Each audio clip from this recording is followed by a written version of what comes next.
بسم اللہ الرحمن الرحیم وبہ نستعین۔ ارکان نماز کے آداب۔ قیام کے وقت، قیام یعنی کھڑے ہونے کو کہتے ہیں۔ قبلہ رخ ہو کر اس طرح سیدھے کھڑے ہو جائیں کہ نظر سجدے کی جگہ پر ہو، گردن کو جھکا کر توڑی کو سینے سے نہ لگائیں اور نہ ہی سینے کو جھکا لیں۔ اس طرح بالکل جھکنا نہیں ہے، سیدھا کھڑا ہونا ہے اور ہماری نگاہیں دونوں سجدے کی جگہ پر ہوں۔ پاؤں کی انگلیوں کو قبلے کی جانب رکھیں، سیدھا قبلے کی جانب۔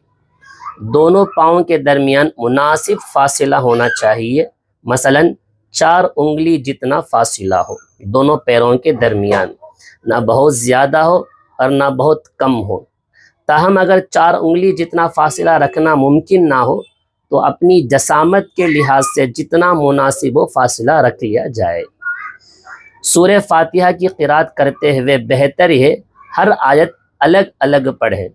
الحمدللہ رب العالمین الرحمن الرحیم، الگ الگ ایک ایک آیت الگ الگ پڑھیں۔ رکوع میں جس وقت رکوع کے لیے جھکیں اسی وقت تکبیر کہنا بھی شروع کر دیں۔ رکوع جاتے ہوئے تکبیر کہتے ہوئے رکوع میں جائیں اور رکوع میں پہنچ کر تکبیر ختم کر دیں، یعنی جسم کی حرکت کے ساتھ ساتھ تکبیر اسی طرح جاری رہے، جس سے کہ جسم کی حرکت شروع ہو ساتھ تکبیر بھی پڑھتے ہوئے شروع کریں اور حرکت ختم ہونے پر تکبیر بھی ختم ہو جائے۔ رکوع میں جاتے ہوئے تکبیر کہتے ہوئے جانا ہے، رکوع میں جا کر تکبیر کو ختم کرنا ہے۔